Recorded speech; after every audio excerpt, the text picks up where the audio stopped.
Welcome back. Today we're going to be doing song number 2 from the last video. I've already finished the song and it took me a long time to do. These are all my mini drafts of it over the last week and a half or so. Here's my notes on my rejected food stamps forms. That's how it goes. Sometimes it's hard to talk about what you're doing as you're kind of doing it. I wanted to try and talk about it retroactively. I might have better stuff to say. I will show you the song and then we're going to dive into it. I'll spend most of the time talking about the melodies and maybe the sections. Oh heavens.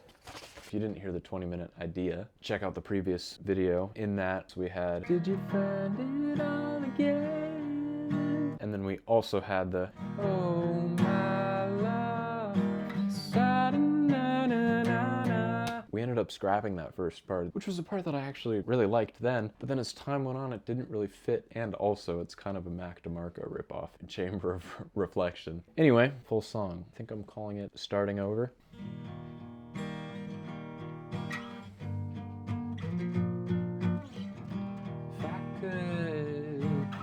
Bring down the stakes a little, now would. It's up for sale, but it isn't. Wish I could say it was different.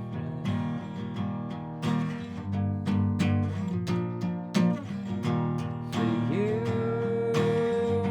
they won't back down. Where they come around to.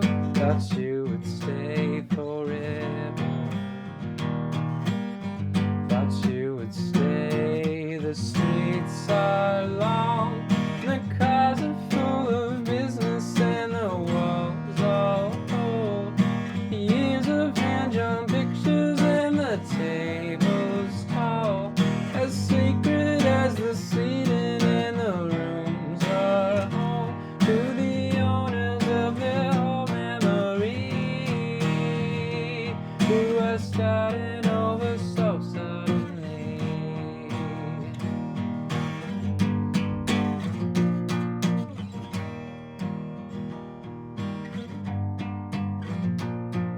And sitting in a hotel waiting for a home, you'll never really know where to find it. It's a temporary holding, waiting for a moment, and you don't know if you'll ever like it.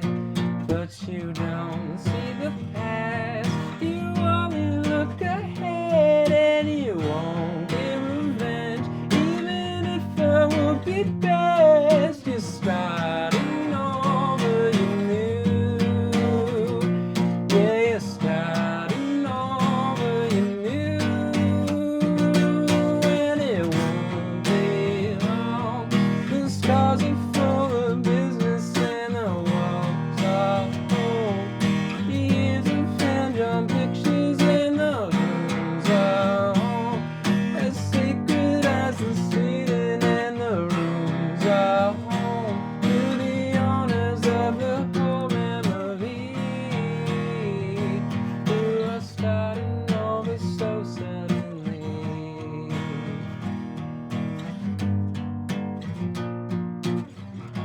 For you, they won't back down. Move where they come around to. Thought you would stay forever. Thought you would stay where the streets are long, the cars are full of business, and the walls all old. Years of hand-drawn pictures and the tables tall, as sacred as the seating and the rooms are home to the owners of their whole memory, are starting over so suddenly. Yeah, you're starting over, you knew.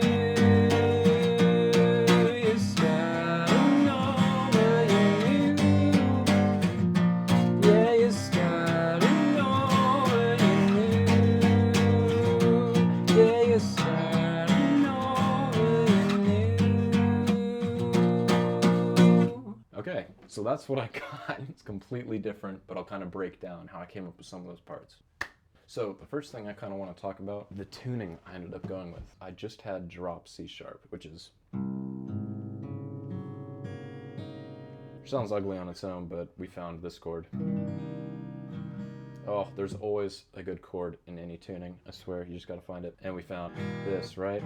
However, when I went to that chord, it posed some problems. My workaround, a G, I just raised to a G sharp, please don't break. And so that eliminated that. When I played this shape, sounds way better. Let's get into the verse. I had a couple different variations. I think the first one was like,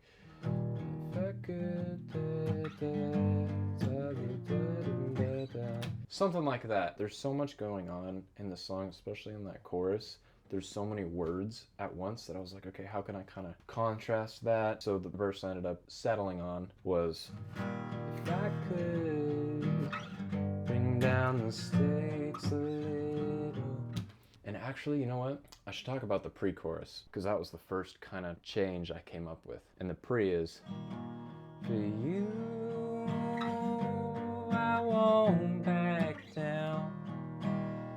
How I kind of came up with that melody, I had certain parts of it that I knew I wanted. And it's so hard to try and teach someone how to write a melody, but there's some little tips and tricks that may work for finding one. And one of the ones I do is just letting a note hang over a chord change. For you. See how the note hangs over there? Sometimes it yields great results. For you. And I knew I wanted to go to that dude. I knew I wanted a little fall at the end. I think what came after that, I won't down, down. I kind of found that last note, the down. I found that last. There was little pieces of the melody that I had. Through repetition, I ended up finding one that was solid and I solidified it. And through singing that a couple times, I was like, okay, how can I vary the third one? And what just naturally kind of came was, you thought it would stay forever. Going kind of low there. Thought you would stay. I liked that. It took me a while to like, but it's a little spicy. Stay. In my mind, that's the part where everything kind of drops out and it's a big breath before the won't be long. And everything's all in. The guitars are distorted, everything's going crazy. The drummers, yeah. And so from the pre-chorus, I actually started crafting the verse with that, especially with the that it would stay forever. And you can hear that in the verse, which is exactly the point I'm trying to say. If I could bring down the stakes a little, I would. It's very close to that pre-chorus. There's only one note difference. Bring down the stakes a little, little, stay forever, little, ever. One of them is more verse vibes, one of them's more pre-chorus vibes. The artist that inspired the pre-chorus the most, definitely Radiohead. I was feeling that.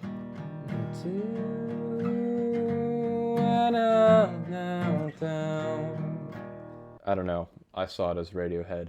My little brother's a huge Radiohead fan, so he might critique that. It was the and then I would say Radiohead and then Tom Petty. Because the lyric I was kind of saying there and ended up kind of making it different, but still kind of the same vibe was, I won't back down. I will stand my ground.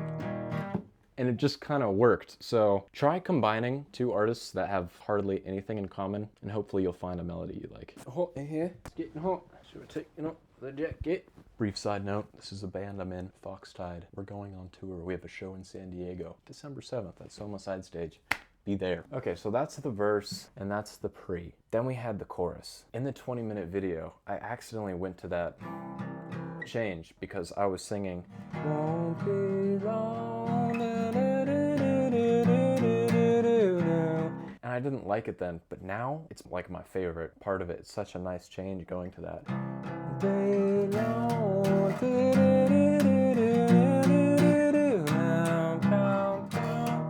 fun to mess around with that. If you have a melodic motif, layman's terms, like a chorus part that's repeating over chord changes, like this is, won't take long, da, da, da, da, da, da, da, da. It's very similar notes played over different chords. Try it over even more chords, and that's basically what I did.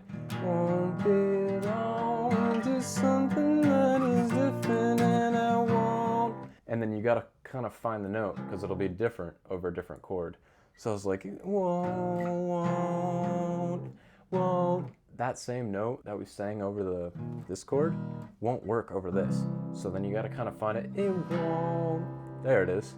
It won't belong to sun da da da da da da da bum bum. And that's kind of how that part came about. And I knew I kind of wanted to have like a hook at the end of that. How can I explain this? It's like a fifth bar within the chorus. So you have the whole chorus, right? But that whole chorus is literally just a setup for that last lyric. And the last lyric is like, ah, yes, that's the feeling of the song. And that's the hardest part to come up with. I spent days on it, and I'm still not completely satisfied with it.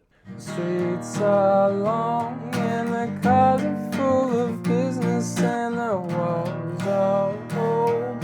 The years of hand-drawn pictures and the tables tall, as sacred as the seating and the rooms are home to the owners of their whole memory, who are starting over so suddenly. That little tagline, who are starting over so suddenly, and that kind of wraps up the meaning of the whole chorus. I guess I'll take a second to kind of talk about the lyrics here. I kind of wrote it for my girlfriend's family. They're all moving out. They're headed off. They've been in that house for a while. That last lyric is, the rooms are home to the owners of their whole memory, who are starting over so suddenly. Kind of meaning the rooms are full of, you know, the people that have seen that house the entire time, and now they're starting over. I liked how the words sounded. Yeah, I'm not gonna talk too much about the lyrics. That's why I'm a songwriter, because it's easier for me to talk about stuff with lyrics as opposed to, here's exactly how I feel, and here's exactly what this means. That's why I write songs. So I'm gonna kind of talk about the structure of it more, and melodies and all that, blah, blah, blah, blah, blah, blah, blah, blah, blah, blah, blah. Oh, so there was a quick point I wanted to make before I kind of get into the bridge and the rest of the song. I mean, look how many drafts of this I have. It's insane. I've spent 6 or 7 hours on this song, but that doesn't necessarily make a song better. It can make a song better, but usually I tend to prefer songs that I've written in 20 minutes, or that all come at once and it's all there. That's way easier. Songwriting is like surfing in a way, because there is like an aspect of luck to it. And like when you're surfing, right, if the conditions are good and your luck is good, you're gonna be able to catch a wave and get on. Riding a wave is like kind of finding an idea and riding with it. And maybe you take it all the way to the shore and that was the best wave of all time. Oh, hell yeah. So chaka, bruh. But it's like, maybe you kind of get on that wave, and even though it's a good day and you're coming up with good stuff, you're taking it and it starts closing out, or you don't really like it, so you get off the wave. That's how a lot of ideas are. They look so good right off the bat, but then once you start working on them, you're like, oh, maybe this isn't so good, and you get doubtful and you end up shelving it. I am very guilty of that. I do that all the time. That's why kind of filming these has helped a lot. It kind of keeps me accountable in terms of, I should finish these songs. Like a lot of these I would shelf. At least the 6 ideas that I kind of came up with in the last videos, like, they're okay, but I wouldn't work on them unless I like had filmed and was like, yeah, I'll finish them. So this is me doing that. What was my point? Surfing. Obviously, if you're having a good writing day, there's good metaphorical waves and you're catching good ideas and you're taking them. Great. Thing is, sometimes conditions are bad and you're not having a good writing day, but you still want to surf. You know what I mean? You still want to kind of try hopping on the waves and doing your thing. It's harder to write stuff on those days, but sometimes if you keep at it and you wait for the right idea and you keep on practicing, you may end up catching a really good wave. But I like this metaphor because it's kind of shows that there is like an aspect of luck to it, greater being or greater feeling or whatever you want to call it. Like I was saying, writing longer and harder and multiple different versions of songs doesn't always necessarily make it better. Keep going. On those days, it may take a little longer. Those are the takeaways I'm trying to say. Thanks, Mom. I don't pay rent.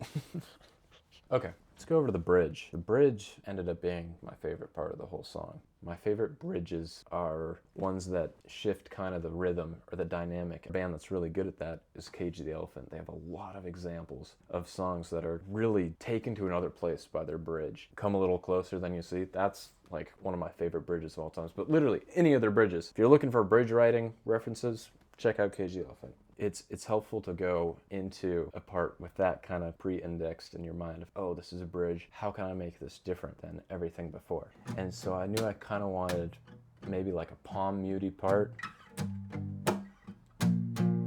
but then a melody that contrasted that.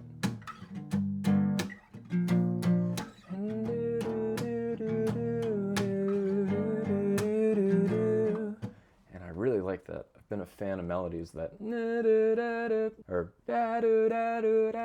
go up and down between just a couple of notes. I think it's a cool effect, and ended up working here. And so I came up with that part. And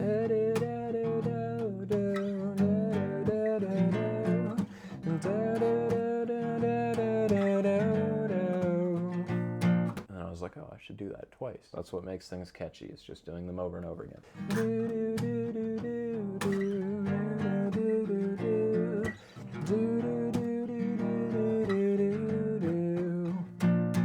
And then my intuition kind of kicked in. I kind of felt where it wanted to go from there, and it really felt like it just wanted to go.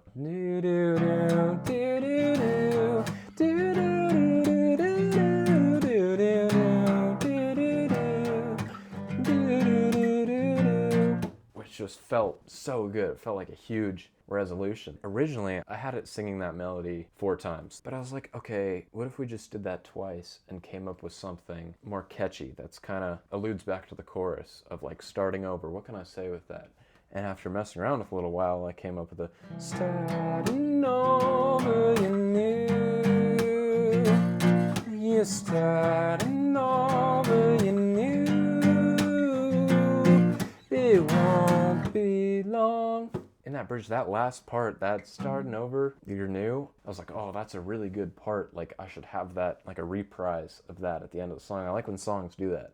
They hint a little part, then they play a chorus, and then at the end of the song, it's like, oh, here it is again, blah, blah, blah. So that was kind of my plan with it. And oh, dude, I battled on the structure of this song so much. That's what's in all these. I was like, oh, verse, pre, chorus, what should I do? I had a verse too that I scrapped because I was like, oh, we should just go straight to the bridge, then go to another chorus, then bring back the pre, but make it a down pre, meaning it's a quieter version of the pre-chorus. It's more chill. And then one last chorus, and then after that, reprise that part. Starting over, you knew. And then ending the song with that. I think that's pretty much it. It took a while, and I was kind of unsure of it a lot. I know I changed it from the 20-minute. That's kind of like the point of it a lot of the times, is to get an idea and then see where you can go with that. And if you do get a 20-minute song in those 20 minutes and it's full and it's good, that's great. I hope to capture one of those on camera because I haven't yet. That'll be my goal for the next ones. But yeah, here's song number 2. I hope you like it. Let me know if you like it. I'll be filming song 1 and I think song 3 too, and I'll do those with the process behind it. I'll be writing in front of the camera the whole time. So I know I did this one a little differently, but I'm going to change it up. You know, I don't want the same thing every time. Owie James, thanks for joining. I'll see you next time.